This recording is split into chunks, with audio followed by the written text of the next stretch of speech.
Tudo Nos, bem? tudo, nos vemos, hein? Nos Pois é, vendo. finalmente, né, Jader? Você está em São Paulo ou está aqui na Avenida Bandeirantes? Eu tô aqui na João Gurgel, do lado da Praça do Carmo. Ah, então nós estamos perto, então, não, relativamente perto. É, Você trabalhou na Chapéu Bandeirantes? eu trabalho na Barbantes Bandeirantes. Barbantes Bandeirantes. Ah, eu vi aqui no LinkedIn. Eu Ah, você achei, viu? eu achei que fosse a Bandeirantes, da Bandeirantes, que tinha uma fábrica de chapéu antiga. Não, não, essa é antiga também, mas é de Barbante. Ótimo. A Silvia está perguntando se podemos começar e está falando que o meu áudio está bem baixo. Ah, Eu tô te deixa eu, ouvindo bem. deixa eu aumentar. Melhorou? Será que melhorou um pouco? Eu tô te Bom, ouvindo super bem. então tá ótimo. É que eu estou É, pelo celular. Eu estou pelo eu celular. também. Você também? Eu também tô Tá, pelo celular. tá bem, então eu acho que a gente já pode começar, né? Porque o dia foi Então, longo, né? nossa, foi. Tá bom, Silvia, já podemos começar a gravar, então. A gente grava, depois vai para a produção do rádio, eles fazem os ajustes todos, colocam as músicas, anúncios oficiais, essa coisa toda. Legal. Assim que a Silvia... já está sendo gravada. Então tá bom. Então já está sendo gravada, deixa eu fazer aqui a abertura. Uhum. Boa noite, todos e todas. Nós estamos hoje com a presença da doutora Letícia Filpp, que é a diretora jurídica da ONG Anda News e coordenadora do coletivo Grupo de Advogadas Animalistas Voluntárias. Bem-vinda, Letícia. Boa noite. Muito obrigada. Boa noite, Jader. Muito obrigada pelo convite. Bom, Letícia, muita gente gostaria de estar acompanhando agora ao vivo esse programa aqui, tenho certeza. Inclusive o pessoal do Instituto Fome Zero, de onde surgiu essa demanda. Por quê? Eu vou te explicar. Porque nós tivemos um aumento grande do preço das carnes no final do ano passado. Uhum. E um dos argumentos, um dos fatores para essa alta, as exportações, a compra do mercado externo de carne bovina, né? E das outras Uhum. carnes também, e a desvalorização do real, a valorização cambial, a desvalorização do real, batendo mais de 6,20 naquela época, não? Uma demanda Uhum. aquecida por conta do período de final de ano, né? Natal, Ano Novo, as festas e férias, né? Os preços da carne puxaram o IPCA, puxaram o IPA, né? O Índice de Preços Agropecuários, e também a inflação.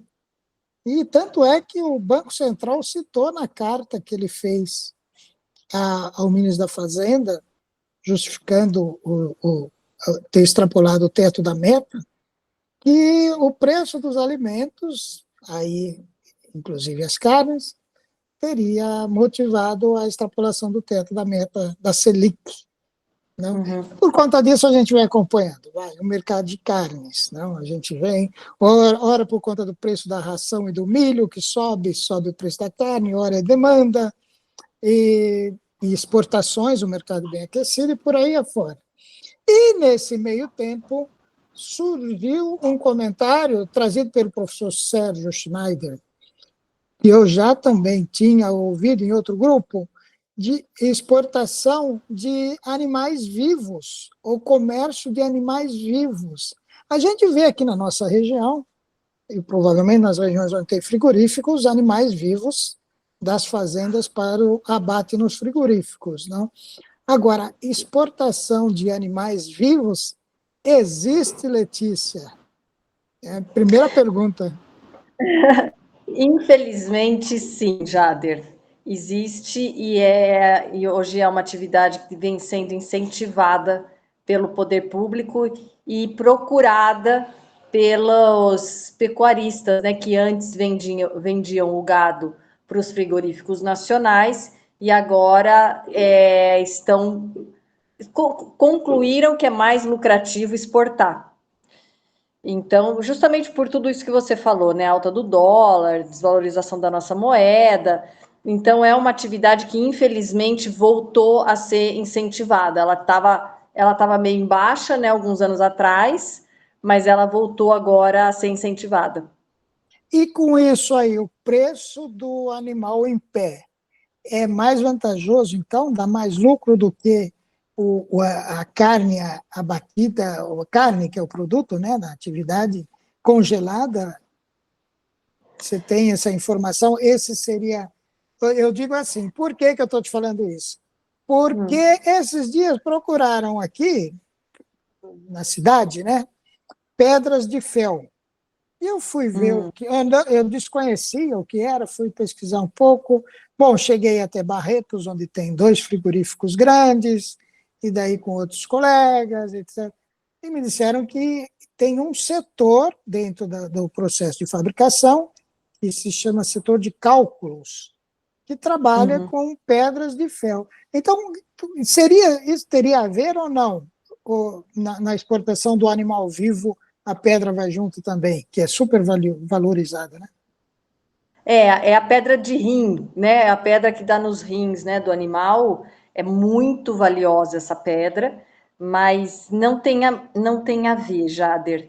O que acontece é assim, ao mesmo empresário que está vendendo esse animal vivo para abatedouros no exterior, é o empresário que vende o animal vivo para abatedouros aqui em solo nacional. Só que vendendo para o exterior, ele ganha muito mais dinheiro do que vendendo para o mercado nacional. O mercado nacional não está pagando o que eles querem ganhar. Então, eles estão exportando. Entendeu? Então, assim, não tem a ver com essas pedras. Tem a ver com realmente o que é mais lucrativo para eles. E o pessoal do Oriente Médio está pagando muito bem o boi em pé, né? Que eles dizem. Então, toda essa operação logística tem valido a pena para o empresário que antes vendia esses animais para os frigoríficos nacionais. Quer dizer que os frigoríficos do exterior transformaram-se em concorrentes dos frigoríficos nacionais, JBS, Angro e por aí afora. Matador, sim, sim. Eles compram, a gente vende para o Oriente Médio. Eles compram um animal para um abate, que é o abate halal, que é o abate religioso deles. Então, o que acontece? Muitas vezes o empresário árabe, ele vem para o Brasil, ele acompanha o crescimento desse boi, entendeu? Até ele estar na idade de ser vendido. Então, eles acompanham tudo para que o animal chegue lá e possa ser abatido dentro dos preceitos religiosos deles. Entendi, entendi. E é um determinado tipo de gado, porque tem várias raças, né? A gente tem, ou não, ou é a raça mais comum que é abatida normalmente, né, nos frigoríficos. É normal, não existe até hoje, pelo menos eu não ouvi dizer que tenha que ser uma raça específica. A alimentação, eles acompanham toda a rotina do animal. Então, a alimentação, isso eles fazem. Então, o animal tem que estar de uma determinada forma, mas assim, a raça do animal, não. Acredito que não, porque eu nunca ouvi falar sobre isso. Deixa eu te fazer uma pergunta, mais uma. E tem títulos de compra futuro também? Como eles fazem essa compra? Você tem esse conhecimento? Você disse que tem uma comitiva árabe que vem, visita as propriedades, vê a situação em que os animais são alojados, tratados, criados, etc. Então, e a compra, como se dá? É compra a balcão ou eles compram com um contrato que é negociado, por exemplo, na Bolsa de outros países, por exemplo, Bolsa no mercado externo? Você tem esse conhecimento ou não? Não, eu não tenho esse conhecimento especificamente, mas eu acredito que não. Ele compra direto, não é na bolsa, não, é direto com o empresário. entendi. Porque as negociações são entre empresários. Muitas vezes o empresário árabe vem para cá, nem sempre vem. Alguns vêm e acompanham, outros não. Entendeu? Esse acompanhamento do animal, assim, não é feito por todos os empresários, né? Mas alguns fazem questão de acompanhar. Interessante isso. Então, isso tem uma cadeia de comércio própria, então, né?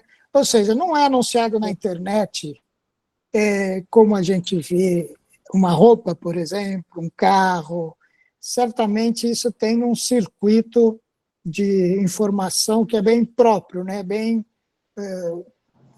eu não sei como eu diria, mas se eu quisesse, eu estivesse no exterior, quero comprar um animal em pé, vivo, aqui no Brasil, onde eu procuraria, né? Porque vir do Oriente Médio para cá, ele corre o risco de não saber em que propriedades ir, né? Não, na verdade, são cerca de 14 empresas que fazem isso aqui no Brasil hoje. São poucas empresas que estão vendendo o boi em pé. Então, eles já sabem quais empresas. São empresas muito grandes, Jader. Entendeu? Não é qualquer fazendeiro que vende, são empresas grandes, é Minerva Foods, são empresas grandes que fazem isso. Então, eles já sabem onde ir. E são poucas empresas que fazem isso no Brasil hoje. Porque são Ah, muito grandes, tá? Tem poucos empresários e empresários bem colocados no mercado, digamos, entendeu? entendi. A Minerva Foods ela também abate os animais e vende a carne abatida, vende congelada já. Então é outra forma, ela oferece tanto o animal vivo quanto abatido. Exato, exato. Deixa eu te fazer outra pergunta.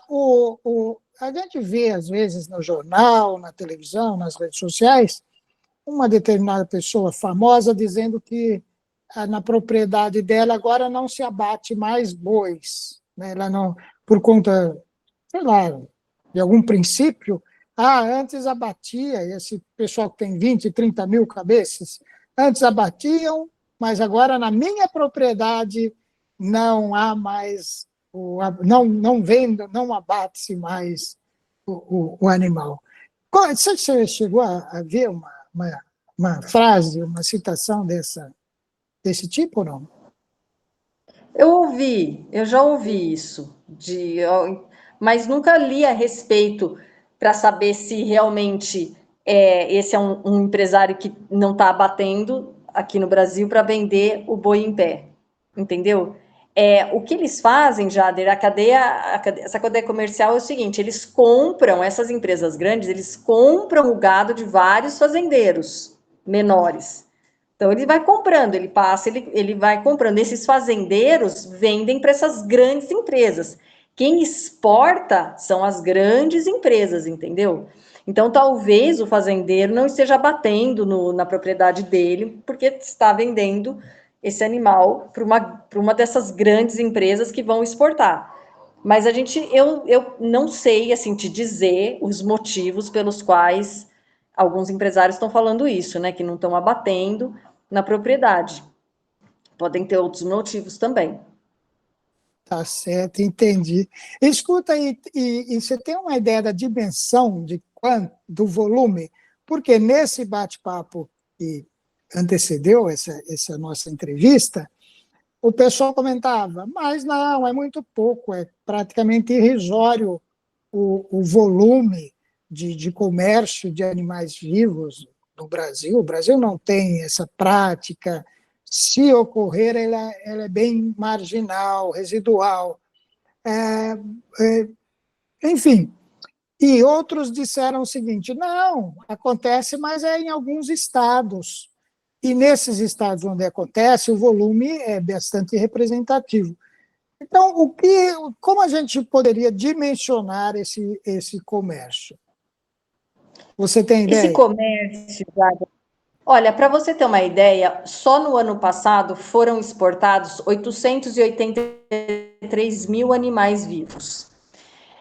Ainda de fato, ainda ela é uma atividade incipiente em questões de PIB, em questão de geração de renda no Brasil.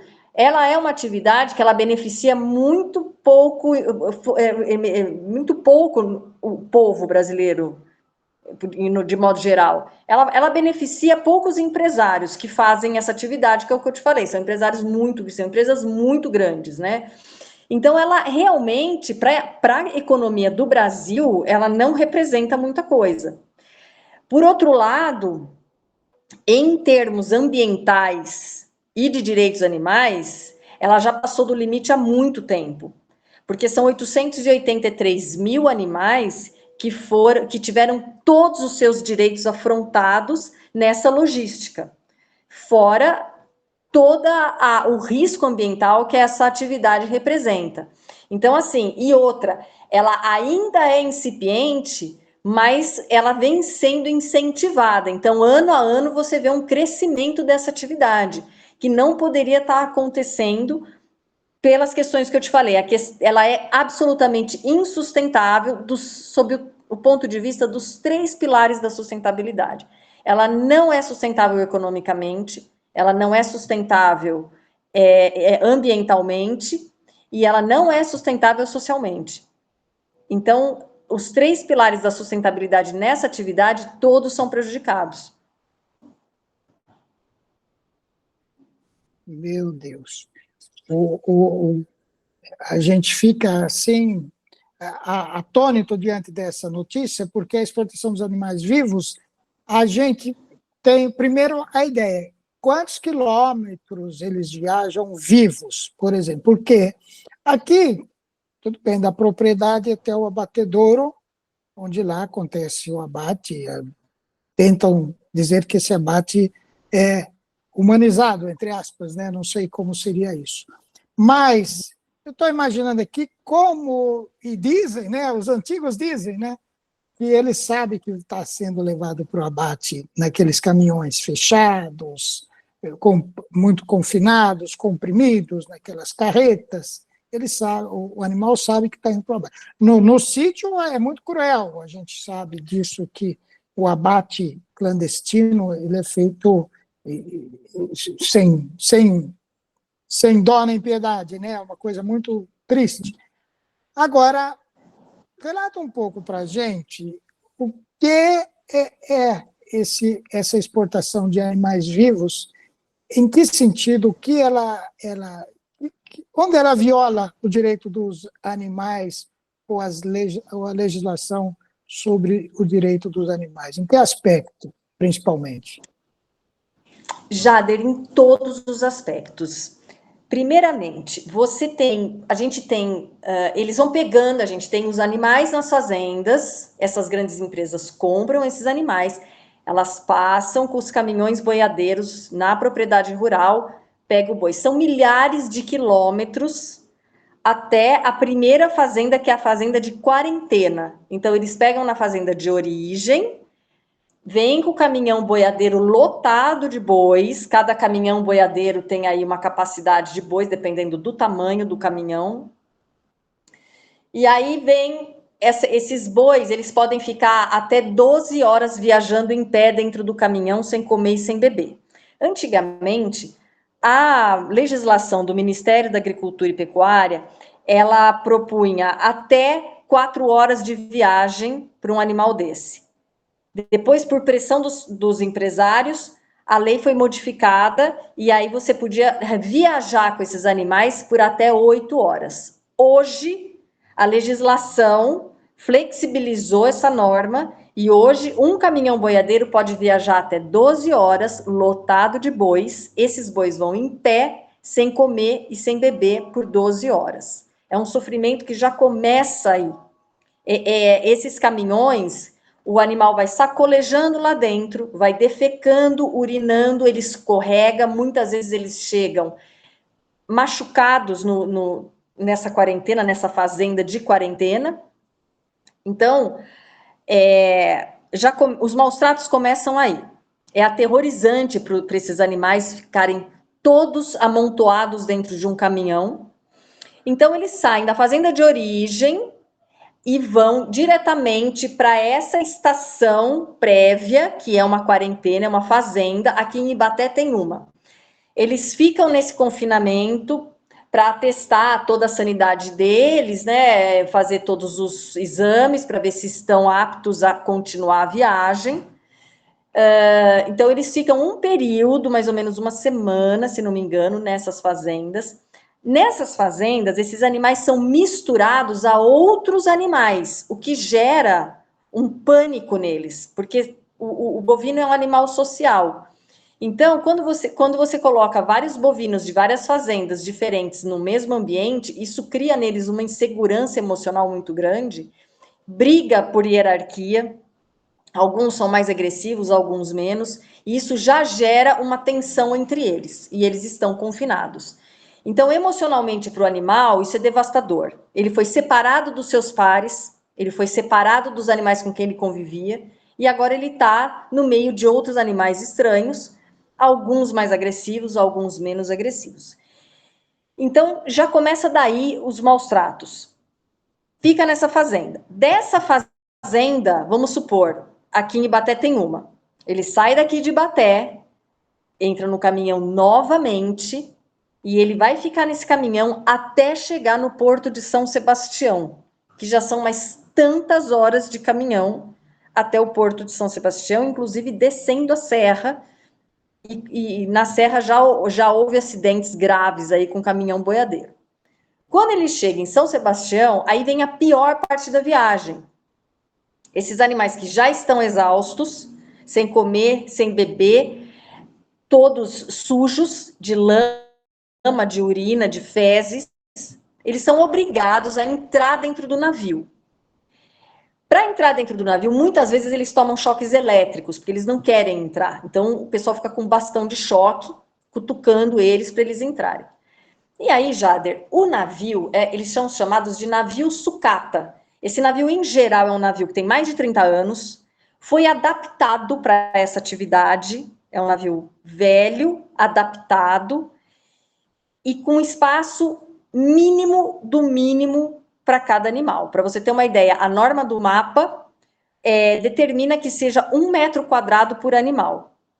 Então, você imagina que você está num avião e você vai ficar 3, 4 semanas sentado na poltrona do avião sem poder se mexer. Essa é a sensação deles, porque eles não conseguem se mexer ali dentro do navio.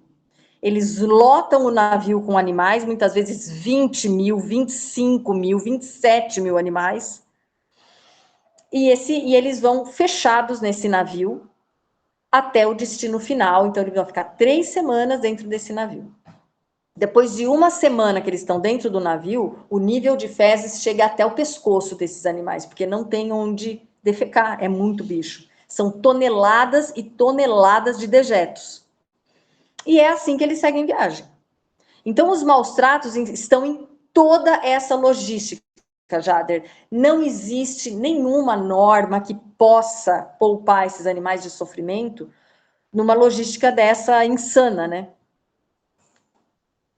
Nossa, que coisa triste, gente. Escuta, mas veja bem, eles passam, nessa viagem, eles passam pela alfândega, passam pela Polícia Rodoviária Federal, param aqui, que você citou aqui em Batek, aqui perto, tem a vigilância sanitária animal da cidade, do município, que devem certamente visitar, tem o governo do estado, tem as instituições, as vigilâncias nos portos, eventualmente nos navios, pelos países, né, que são proprietários desses navios, que têm a bandeira dos países, né, devem ter uma forma de vigilância.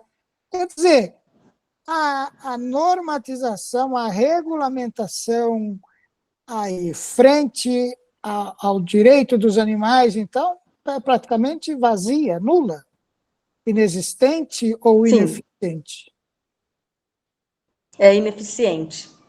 Porque muitas vezes eles burlam algumas normas, sabe, Jader? Nós temos aí uma instrução normativa do MAPA, que é a instrução 46 de 2018, que regula todo esse transporte.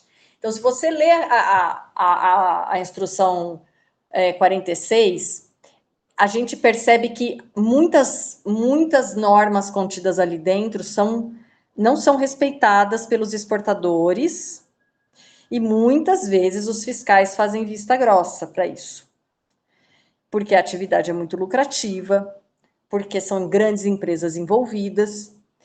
Então, a gente percebe que muitas vezes esses navios, eles não têm a estrutura que a norma pede, nem a estrutura mínima que a norma pede eles têm. E os caminhões boiadeiros tampouco. Para você ter uma ideia, a prova disso foi que um navio desses, que saiu aqui do Brasil, parou na Cidade do Cabo. Enquanto ficou parado na Cidade do Cabo, na África, a cidade inteira se contaminou com o cheiro de fezes. Esse caso ficou famoso no mundo inteiro, porque houve uma grande movimentação dos cidadãos e das autoridades africanas para ver o que tinha de errado nesse navio. Foi um navio que saiu daqui do Brasil. Então, assim, o impacto ambiental de um navio desses é muito grande. E a possibilidade de um navio desses naufragar também, porque eles são muito precários, esses navios. Então, daí já há um desrespeito às normas. Mas você vê que as autoridades, elas fazem muitas vezes vista grossa para o que acontece de errado. É ineficiente, totalmente ineficiente. Letícia, imagino que tenha já ações do Ministério Público movido pelas organizações de defesa dos direitos animais, você atua numa delas, questionando todo esse comércio, né, e esses pontos que violam a legislação. Né? Em que pé está isso? Porque nós estamos assistindo uma expansão, como você bem trouxe, né, desse comércio, e não uma diminuição, uma reclusão desse comércio. Quer dizer, apesar de tudo isso que se traz, num país que vai discutir a COP30, em que esses pilares de sustentabilidade já estão sendo, né, começam a ser debatidos, escritos, formalizar acordos, vão ser formalizados acordos, e aí a gente tem um atraso, uma marca do atraso na COP30, nos preâmbulos da COP30, e você acha que esse tema deve aflorar lá em Belém do Pará, em novembro, ou até antes, trazida pela participação, principalmente dos movimentos sociais, porque, pelo que você disse aí, não é a indústria que vai levantar essa bola, né? Enfim, como está a questão jurídica, a demanda jurídica no Ministério Público e no Judiciário, e se esse modus operandi pode surgir na COP e, a partir daí, ser um exemplo para o mundo que a gente não gostaria de estar colocando na vitrine, né? Sim. Bom, a Belém do Pará já deu um grande exemplo, porque há alguns anos atrás o Ministério Público Federal lá do Pará entrou com uma ação para proibição de exportação de animais vivos pelo Porto de Belém, e conseguiu. Então, Belém não pode exportar animal vivo por conta de uma ação do Ministério Público ali do Estado, que proibiu essa prática em Belém do Pará. Por outro lado, no Porto de Barcarena, houve, em 2015, um grande desastre ambiental com um desses navios, que era um navio menor, ele tinha só 5.000 bois, e ele afundou ali na costa de Barcarena, causando prejuízos incalculáveis para a região, e até hoje o turismo ficou completamente prejudicado. Até hoje, os turistas não voltaram para Barcarena, 10 anos depois. Tamanho foi o impacto ambiental que gerou, as carcaças ficaram boiando por meses e meses ali, o navio, como ele afundou, a mancha de óleo se estendeu por quilômetros naquela costa. Então, o Pará tem já um histórico de desastre ambiental por conta da exportação de animais vivos. Mas eu acredito que esse assunto não vai ser discutido na COP. Você entendeu? Porque realmente é uma atividade que está sendo vista e assim, propagada como promissora. Ninguém ninguém fala dos prejuízos ambientais, e pior, Jader, não existe nem licenciamento ambiental para essa atividade, coisa que deveria ter. Nem isso tem. Eles não têm licença ambiental para fazer esse tipo de embarque. Então, era um assunto que deveria ser discutido na COP30, sem dúvida nenhuma. Você entendeu? Agora, com relação às ações judiciais, nós tivemos algumas vitórias e tivemos muitas derrotas nesse sentido. Então, a gente teve a vitória de Belém do Pará, que proibiu. Depois, em 2018, nós tivemos a vitória do Porto de Santos, que também não exporta mais animal vivo, por conta de ações judiciais das ONGs de proteção animal e do Ministério Público da cidade, que foram bem-sucedidas naquele momento, e tornou a atividade de exportar animal vivo pelo Porto de Santos não lucrativa. Então, o que acontece? Os empresários migraram para o Porto de São Sebastião.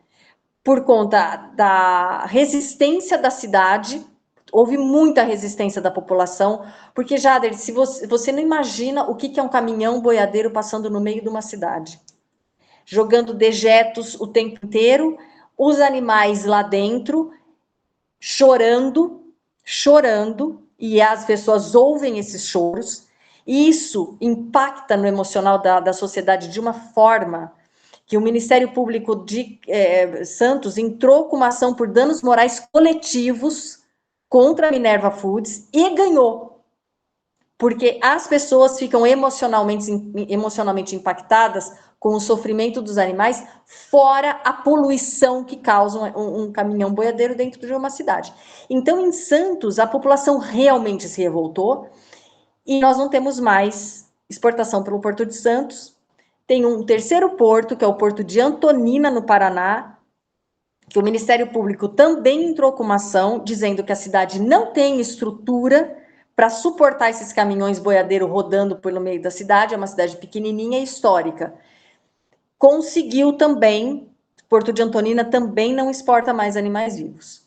Agora, no Porto de São Sebastião, nos poucos portos que ainda exportam animais vivos hoje, a resistência a acabar com essa atividade é muito grande. Então, hoje a gente tem, em âmbito federal, uma ação que é do Fórum Nacional de Defesa e Proteção Animal, que é uma ação que pede a proibição da exportação de animais vivos no Brasil inteiro. É uma ação grande que abrange todos os portos do Brasil. Essa ação está subindo agora para o STJ, para os tribunais superiores, STJ, STF. Houve uma vitória, uma primeira vitória aqui no TRF3. Essa vitória foi derrubada, então houve uma liminar proibindo a exportação no Brasil inteiro. Logo, a União entrou com recurso, conseguiu derrubar essa decisão e hoje as exportações estão acontecendo. O processo está em trâmite e estamos aguardando agora o recurso do Fórum Nacional, porque a decisão foi derrubada, então agora eles vão entrar com outro recurso que vai subir para os tribunais superiores. E a gente tá, a ANDA, né, a ONG onde eu trabalho, tá com uma ação em São Sebastião, né, para indenização por danos morais coletivos, porque a população de São Sebastião está muito revoltada também, porque São Sebastião é uma cidade que não comporta exportação de animais vivos, e o pessoal está sofrendo demais lá. Então, nós temos algumas ações aí em trâmite, principalmente a ação do Fórum, que é a mais abrangente. Temos essa, de danos morais coletivos. A ação de Santos por danos morais coletivos ainda está em trâmite, mas eles estão tendo êxito em todos os recursos, o Ministério Público. E é assim que está. E temos mais ou menos, acho que uns 2 ou 3 projetos de lei tramitando no Congresso Nacional para a proibição de exportação de animais vivos no Brasil e também para dificultar essa atividade em termos de impostos. É isso que a gente tem hoje. Temos iniciativa no legislativo, ação no judiciário e também o ativismo popular, que é dos cidadãos de São Sebastião, dos cidadãos de Rio Grande, que é um porto no Rio Grande do Sul, que também está fazendo exportação de animais vivos. Nós temos essa resistência popular. E é isso que a luta está nesse pé aí, nesse patamar aí. Quer dizer, tem vários portos que ainda estão, você citou portos de toda a região do Sul, São Paulo, 2 ou 3, Belém do Pará, e acho que são os maiores, né, que você fez referência aqui, onde acontece ação, onde acontecia, como Santos, que foi interrompida. Agora, quem recorreu? Em algum momento da sua fala, você disse que alguém recorreu e derrubou o impedimento da exportação de animais. Quem é a União que recorre? É a União. A União. É a União. Porque o Fórum Nacional ele entrou com uma ação colocando a União no polo passivo. Então, a União recorreu. Poxa, uma contradição, né? A União recorreu, quer dizer, deve Sim. ser, talvez, anteriormente, porque hoje se acha que a União está com essa postura também ou não? Ou seja, se ela for acionada, ela vai recorrer e derrubar o impedimento e a restrição também? Ou hoje a Advocacia Geral da União, a Procuradoria-Geral, Promotoria, ela encara isso de uma forma mais... reconhece o direito dos animais e não derruba essas... Não, a posição da União nessa ação federal é a favor dos exportadores de animais vivos. Tanto que tem várias associações de exportadores e várias empresas exportadoras que entraram como assistentes da União, né, nesse processo. Então, nós temos aí esse problema da União estar realmente brigando para que a exportação de animais vivos não seja proibida no Brasil. Letícia, nós estamos chegando nos últimos 5 minutos finais desse nosso bate-papo, desse programa de rádio. E a gente costuma também encaminhar a cópia do programa, o convite para que ouve, né, para o pessoal que está nesses órgãos, né, do governo federal. Além de toda a rede nossa, de Rede Josué de Castro, Banquetaço Nacional, que você conhece, Frente Nacional contra a Fome, onde tem muitos movimentos sociais ali representados, né, ativistas de direitos humanos. O que mais você acrescentaria já nesses minutos finais que eu não perguntei, por um motivo ou outro, que você acha que deve ser destacado e falado, já que nós estamos em um momento de discussão, sustentabilidade ambiental, sustentabilidade alimentar, revisão de preços de produtos de alimentos, reforma de tributos, etc. E tal. O que eu quero acrescentar, Jader, é que assim, a população precisa ficar consciente sobre certos assuntos, sabe?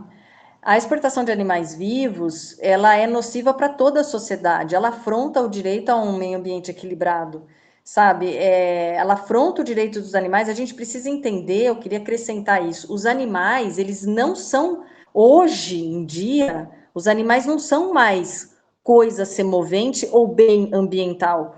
Hoje, com o desenvolvimento do direito animalista, os animais são sujeitos de uma vida, eles são sujeitos de direitos. Por que isso? Porque já se descobriu que o animal, ele tem a senciência, ele sente, sofre, pensa, tem capacidade de escolha, ele tem consciência de si mesmo. Nós não podemos mais ignorar isso e tratar os animais como mercadoria a ser vendida, exportada dessa forma. sabe? O jeito como eles exportam esses animais é uma afronta à dignidade da sociedade humana também, sabe, Jader? Não se faz isso. Essa logística, ela só funciona para seres inanimados, para seres que têm alma, que têm vontade própria, que têm sentimento, que têm a sua própria razão.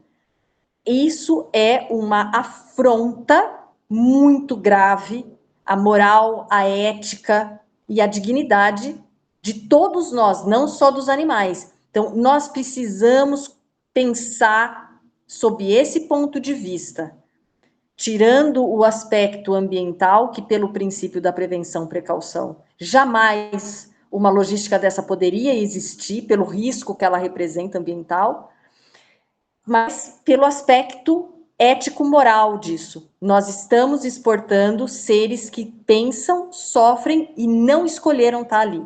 Nós precisamos pensar sobre isso. Eu gostaria de deixar essa reflexão para quem estiver ouvindo esse programa. E agradeço demais você, Jader. Muito obrigada pelo espaço. Obrigado, Letícia. Nós que te agradecemos por trazer esse tema tão importante e que realmente a gente não ouve falar tanto quanto ele merece. Muito obrigado, Letícia. Espero tê-la aqui em outros programas. Muito obrigado, sucesso na luta e vamos adiante. Obrigado, querida. Muito obrigada, Jader. Até. Até. Obrigadão.